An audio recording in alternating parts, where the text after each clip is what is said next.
A teacher chooses to shame a young black girl in front of her entire class. Unaware of the mother she is waiting in the wings. A woman whose bold response will shock everyone and make him pay for his prejudice. Where are you tuning in from?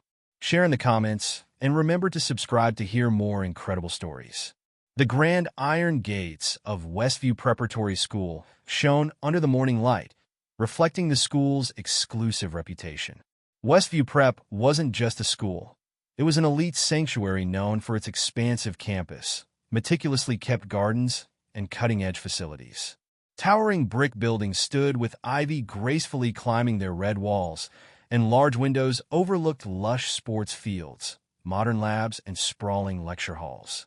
The students at Westview came from families of privilege, with resources and opportunities that most kids could only dream of.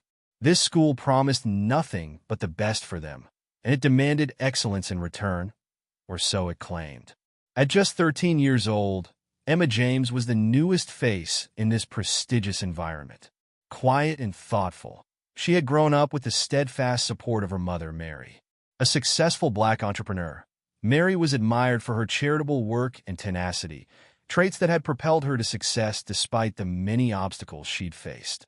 Mary's confidence and grace commanded respect, and her strength was something Emma admired deeply. She was aware of how hard her mother had worked to afford her this opportunity and was determined to make her proud. But Emma's first day at Westview made her realize that the school wasn't as unified as it appeared. Walking through the bright hallways, she noticed whispers and sideways glances from other students. Her classmates, donned in designer attire, exuded a sense of entitlement that left her feeling out of place. Though her uniform was identical to theirs, Emma felt a world apart.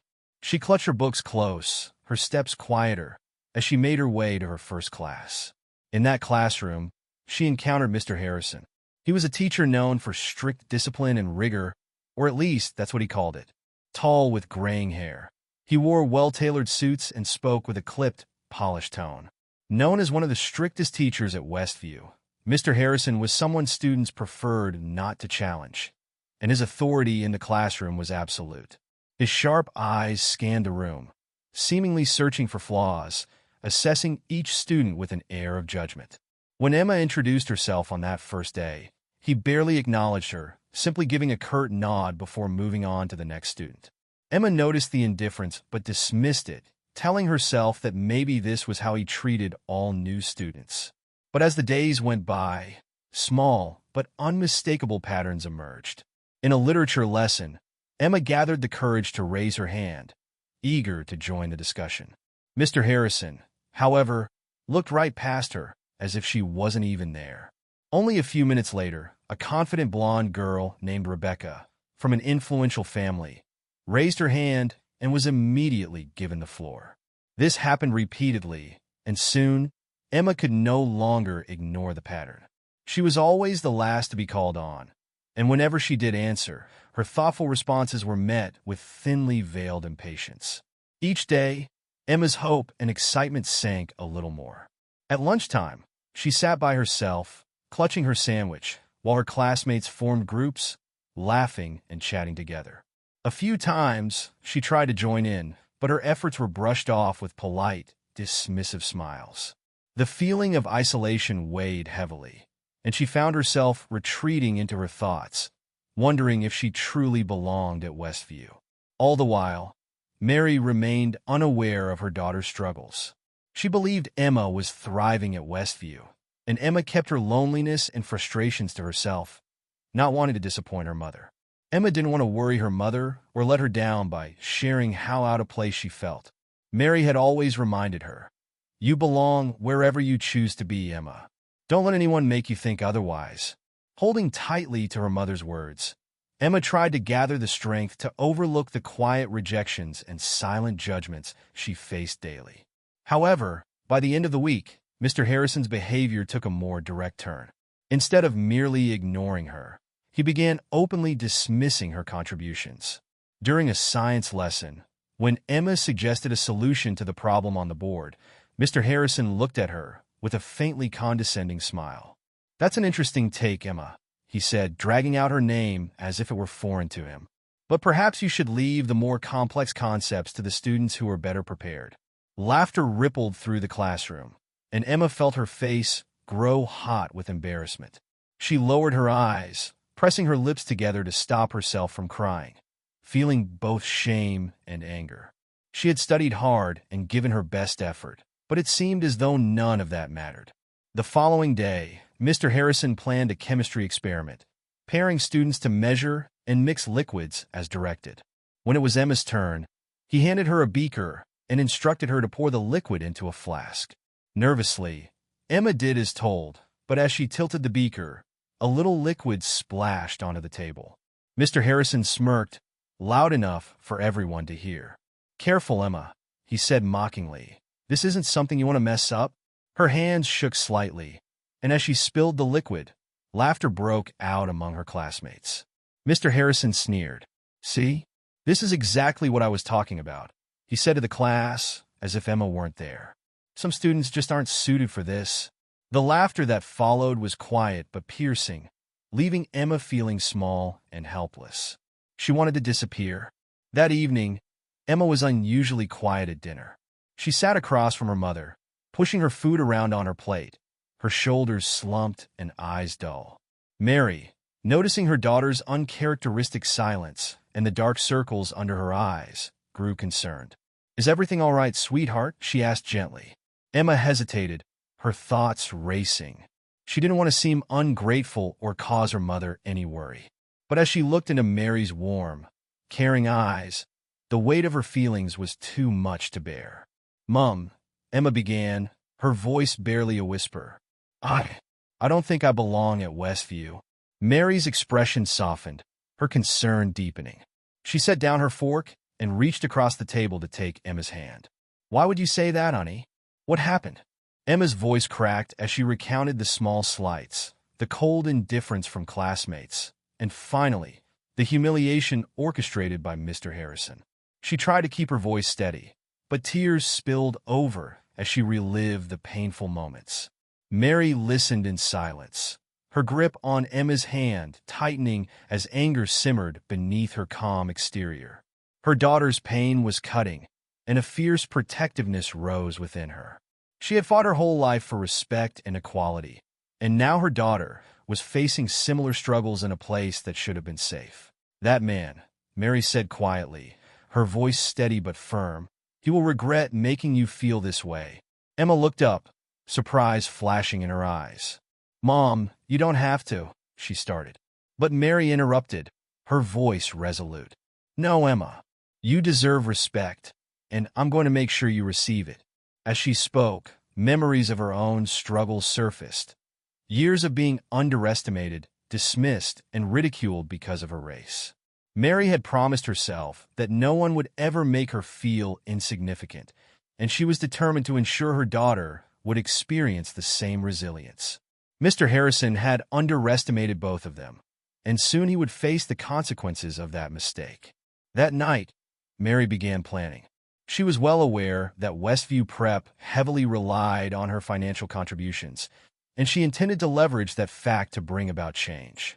With unwavering resolve, her determination only grew stronger. The following morning, Emma's heart felt heavy as she made her way to Mr. Harrison's classroom.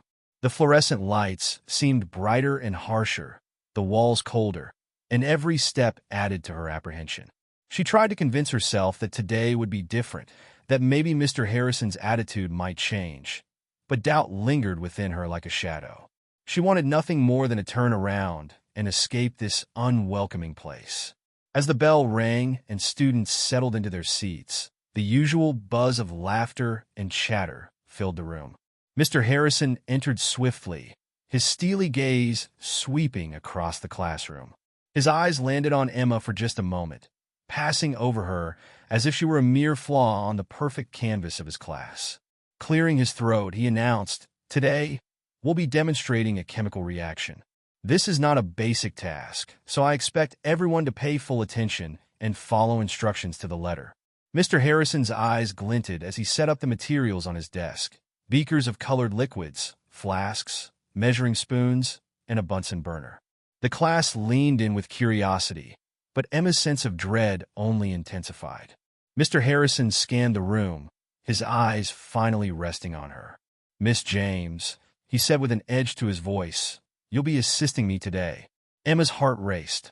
She had never been asked to help in a demonstration before, and Mr. Harrison rarely invited students to join him at the front of the class.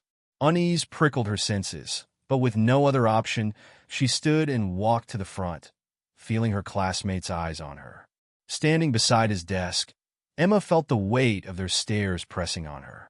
Mr. Harrison handed her a beaker containing a clear liquid.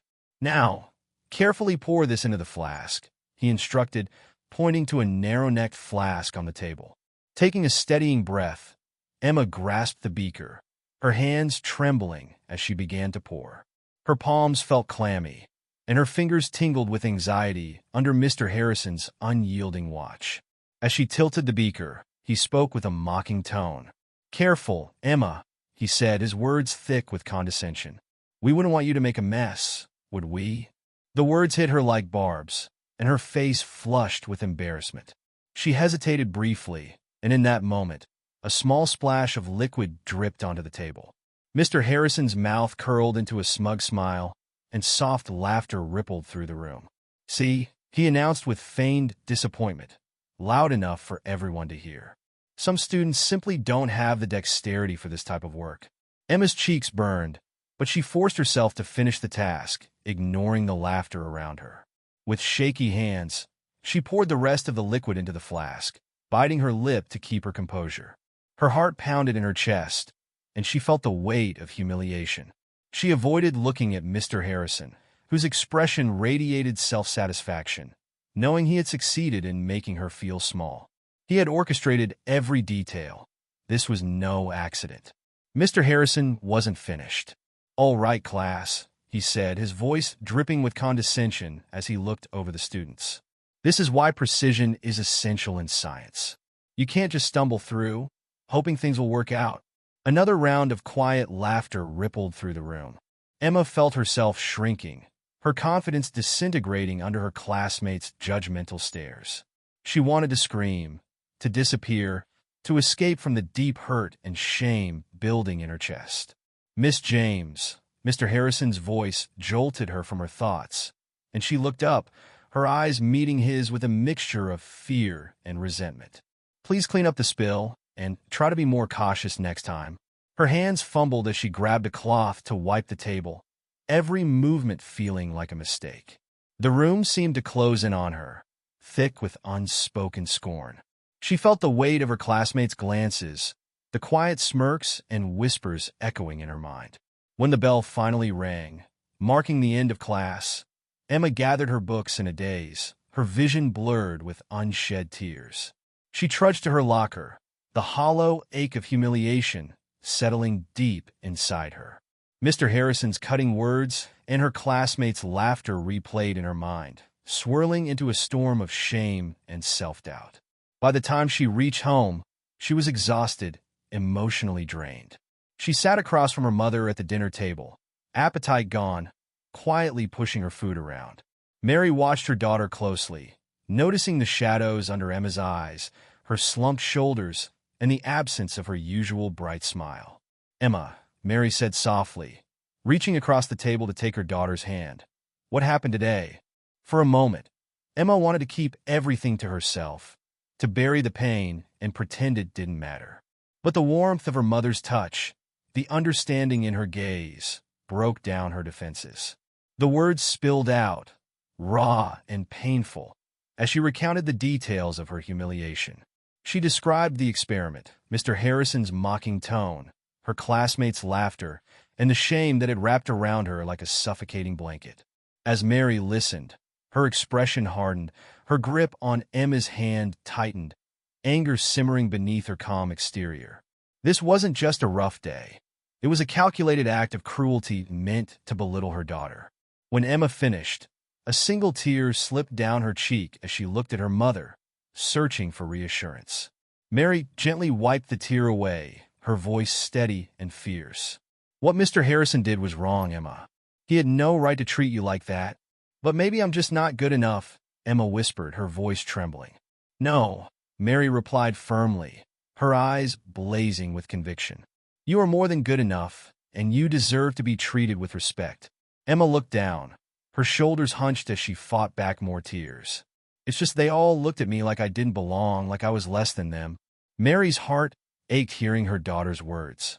She herself had spent a lifetime battling that same feeling of inadequacy, proving herself in a world that often saw her as lesser. She knew the pain of feeling unwelcome, the sting of prejudice, and she couldn't bear the thought of her daughter facing those same battles. This isn't about you, Emma, Mary said, her voice soft yet resolute. It's about them, Mr. Harrison, your classmate. Emma looked up at her mother, a spark of hope flickering in her eyes. What are you going to do?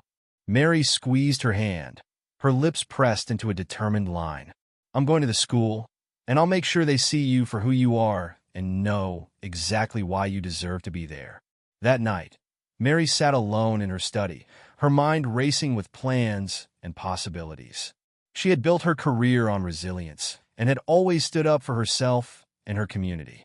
She was fully aware of the influence she held as a financial backer for the school, and she was prepared to wield it. The next morning, Mary started making calls. She contacted her connections within the school's administration and arranged a meeting with the head of the school board. She consulted with her legal advisor, ensuring every necessary document was ready to lay out her demands. Mary was determined to hold Mr. Harrison accountable and to make it clear that such behavior would not be tolerated. Throughout the week, memories of her own encounters with prejudice flooded her mind. She recalled the job interviews where she was passed over, the business meetings where her ideas were dismissed. Mary had fought to claim her place in the world and had earned it. Now, she was ready to fight for her daughter's right to a dignified education. However, she was aware that this battle wouldn't be simple. Mr. Harrison was well regarded at Westview, with deep connections. Mary knew she'd have to carefully build a coalition of allies who would support her cause. She spent hours talking to other parents, some of whom had also noticed Mr. Harrison's bias, but had been too intimidated to speak up. Together, they started to devise a plan, presenting a united front against the prejudice impacting their children's education. When the day of the parent meeting arrived, Mary dressed purposefully, selecting a sharp suit that radiated confidence and authority. She walked into the school with her head held high, her resolve unwavering. She wasn't just a mother today. She was a catalyst for change, determined to make Westview a place where every child's worth was recognized. As she entered the meeting room, the air was thick with anticipation. Parents, teachers, and school board members turned to look at her, their eyes widening as she took her seat at the head of the table. She met their gazes with a steely determination, ready to stand up for justice and respect. This wasn't just about Emma anymore. It was about every child who had ever felt unworthy and every parent who had feared for their child's safety and dignity. Mary was ready to prove to them all that she was more than a mother. She was a warrior for her daughter's future. The following morning, Mary sat at her kitchen table, still feeling the weight of the previous day's revelations. She stared at her untouched cup of coffee, her mind preoccupied with thoughts of her daughter's pain. She couldn't forget the image of Emma's tear-streaked face, her voice full of hurt as she recounted Mr. Harrison's cruel treatment. Mary knew she couldn't let this go unchallenged. She had worked too hard to build her life and reputation, and she would not allow anyone to diminish her daughter's sense of worth. As the sunlight streamed through the kitchen window, Mary picked up her phone and began making calls. Her first call was to her close friend and trusted legal advisor, Simone Turner, a fierce civil rights attorney who had always been a steadfast ally. Mary trusted Simone implicitly.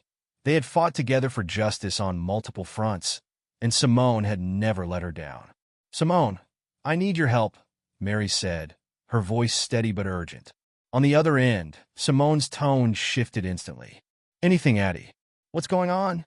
Mary explained the situation, recounting every painful detail Emma had shared. She could feel her anger bubbling as she described how Mr. Harrison had belittled and humiliated her daughter in front of the class. By the time she finished, her hands were shaking, her grip tight around her coffee cup. Simone was silent for a moment, then responded with quiet resolve. "That teacher chose the wrong family to mess with. Let's start gathering everything we need. I'll make some calls and get back to you by the end of the day. We'll go over every option and make sure you have a solid case." Feeling a surge of relief, Mary thanked Simone and ended the call, a renewed sense of purpose flooding through her. This wasn't just a fight for Emma. It was a fight for every child who had ever been made to feel like they didn't belong, and for every parent who had been too afraid to stand up for their child. Her next step was to reach out to other parents. Mary knew she couldn't face this battle alone. She would need allies by her side to make her voice, and Emma's, heard. She compiled a list of parents whose children were also in Mr. Harrison's class, along with those who had previously expressed concerns about his behavior. Mary knew that others shared her frustration, even if they hadn't openly voiced it. During each call, she carefully explained her situation, gauging the reaction of each parent. Some were sympathetic but hesitant, afraid to risk their children's education or their standing in the school community. Yet others, particularly parents of minority students, were more than willing to support her cause, sharing their own accounts of discrimination that had been ignored or dismissed by the administration. With each story, Mary's resolve grew stronger. By the end of the day, she had gathered a small but dedicated group of parents ready to back her up. They agreed to meet that evening at her home to discuss the next steps and formulate a plan of action. Although she knew it wouldn't be easy, Mary felt a renewed sense of purpose. For too long, individuals like Mr. Harrison had wielded authority without accountability, and it was time to change that. As the parents gathered in her living room that evening, Mary took a moment to appreciate the diversity among them. A mix of backgrounds, races, and professions, united by a common goal. The room was filled with a tense yet hopeful atmosphere, and as they took their seats, Mary sensed a growing solidarity.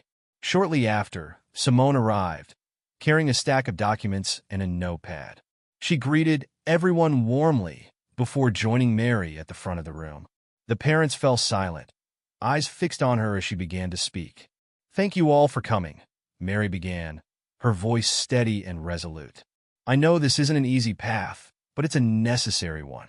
Our children deserve to feel safe and respected at school, and it's up to us to make that a reality." A parent named Marcus, whose son had also experienced Mr. Harrison's unfair treatment, spoke up. "Mary, I appreciate what you're doing. My son has come home feeling defeated more than once because of things Mr. Harrison said to him. But what's our plan?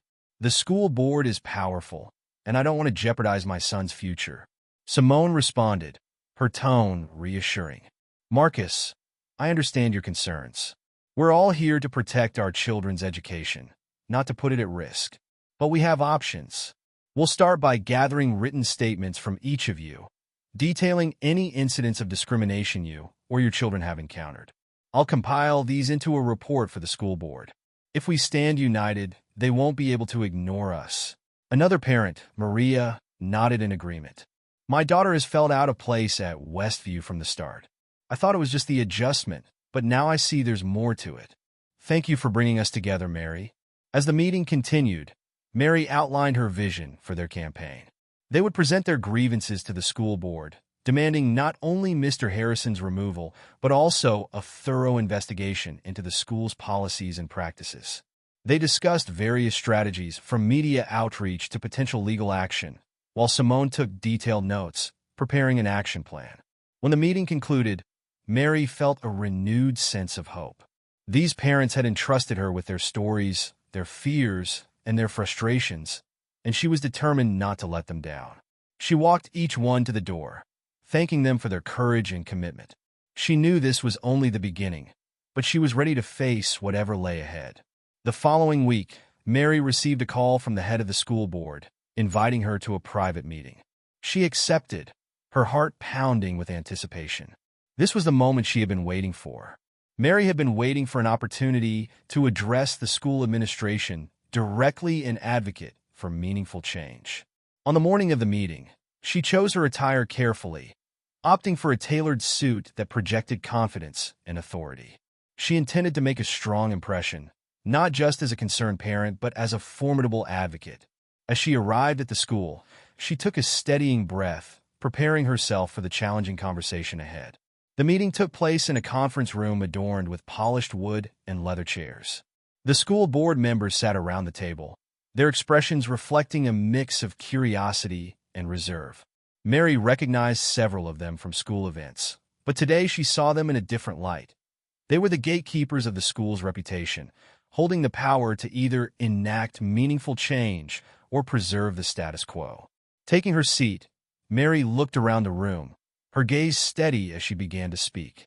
She started by recounting the incidents that had brought her to this moment, describing Mr. Harrison's behavior and its impact on her daughter, as well as on other students.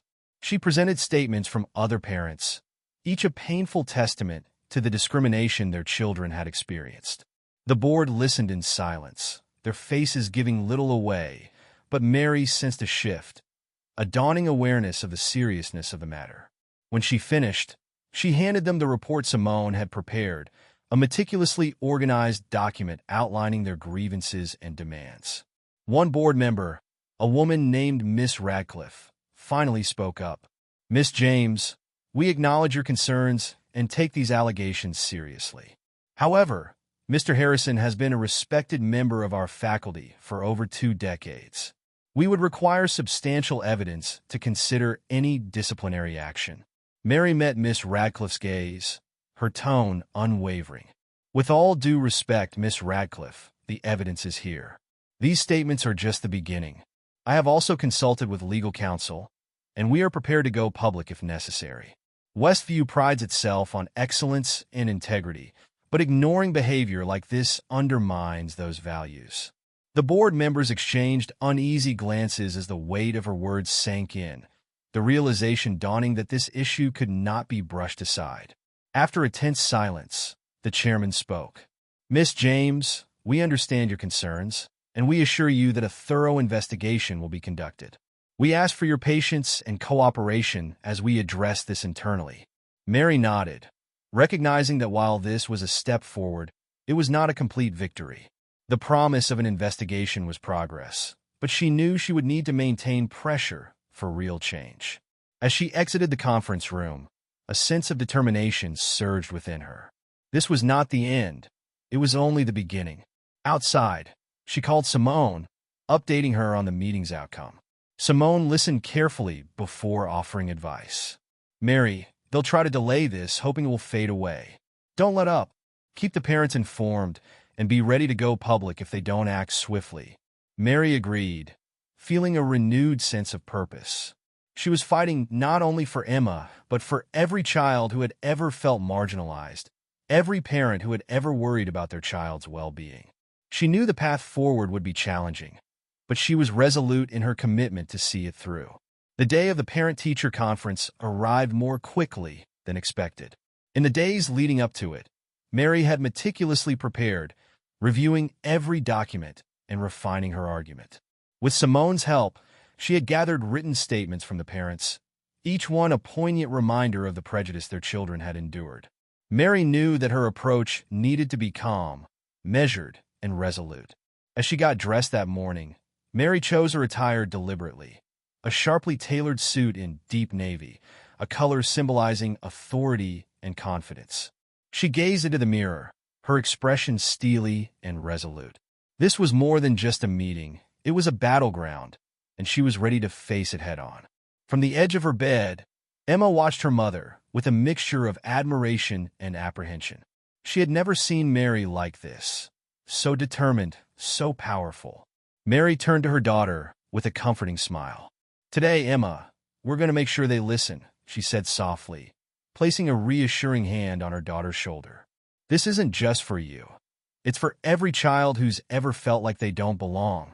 Emma nodded, finding strength in her mother's words. Although she still felt a twinge of anxiety, knowing her mother was standing up for her filled her with a new courage. She embraced her mom tightly, whispering, "Thank you, Mom, for everything." Mary returned her hug, her daughter's gratitude only strengthening her resolve. "Always, sweetheart, always." With one last deep breath, she gathered her documents and headed toward Westview Prep. The school was bustling, the corridors filled with parents, teachers, and students. The scent of freshly polished floors mingled with the low hum of conversations. Mary walked through with her head held high, ignoring the curious looks and whispers that followed her.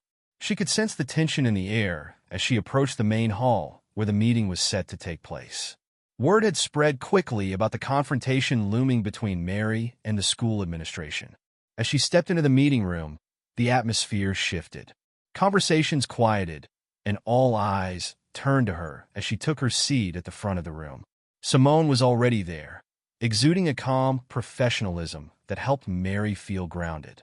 Around the table sat members of the school board, including Miss Radcliffe, who gave Mary a polite but distant nod. Mr. Harrison was also present, his expression a mix of arrogance and defiance. Mary clenched her jaw, holding back the anger simmering inside her. Now was not the time to lose control.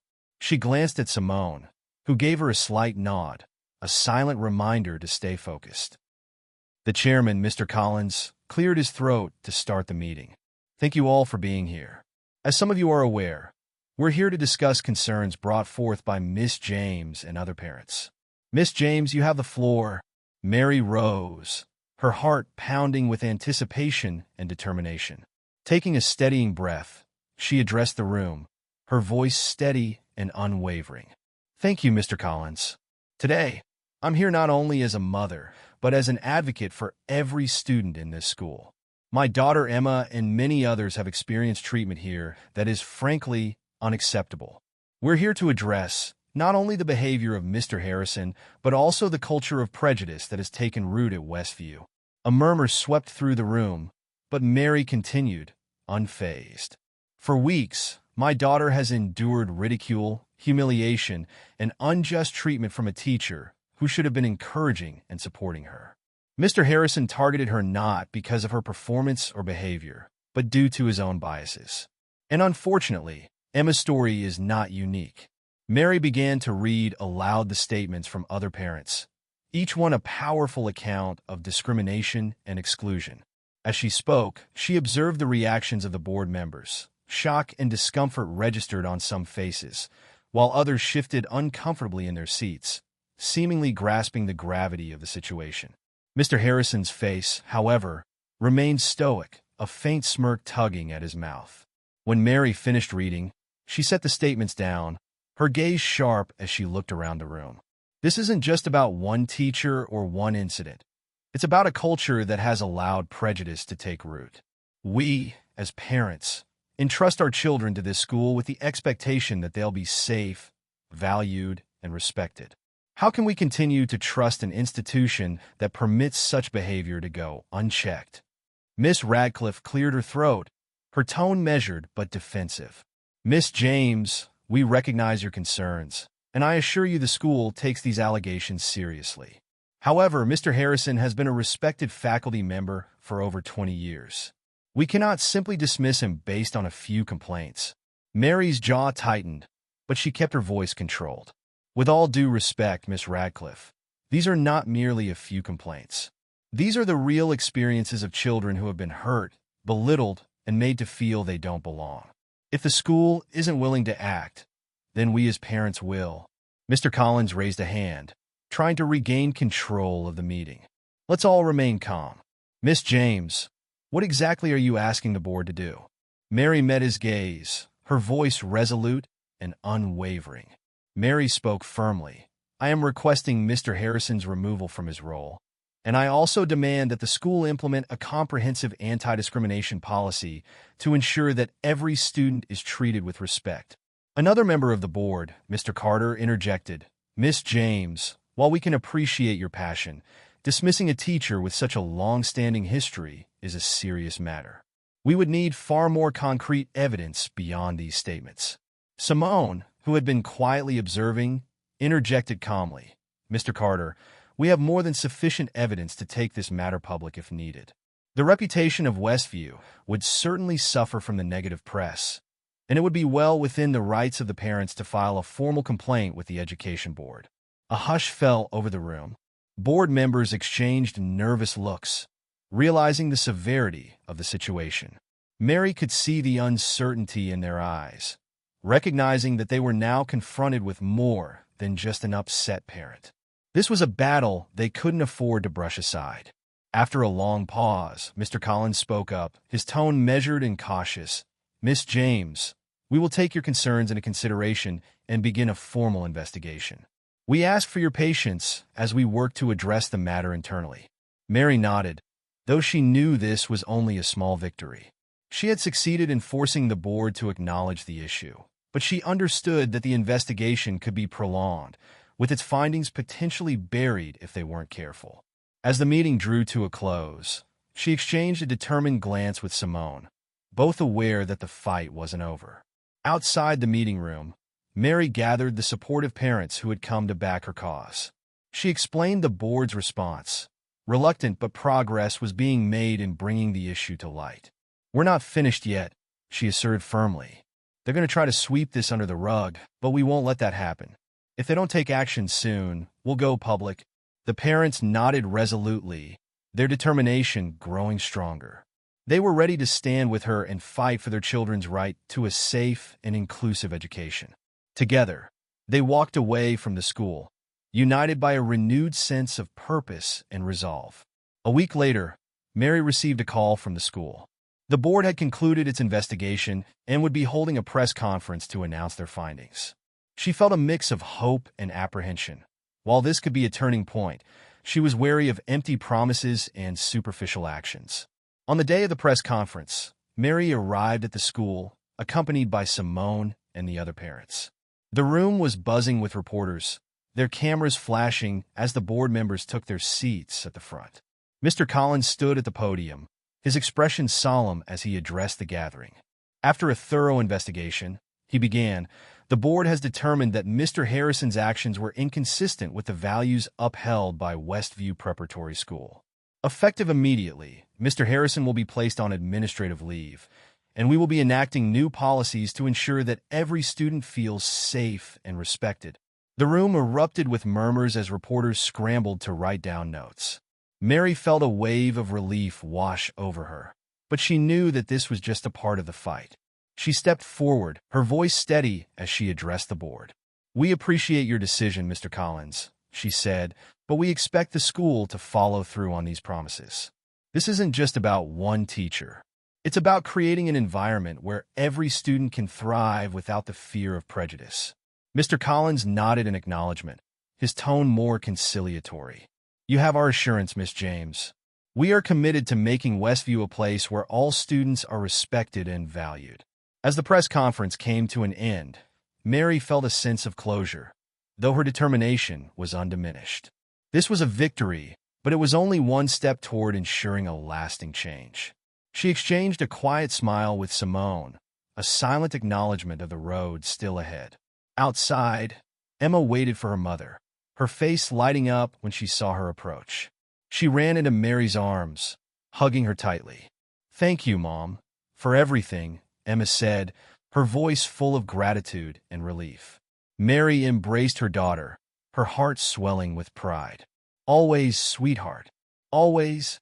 As they walked away from the school together, Mary knew that this was just the beginning.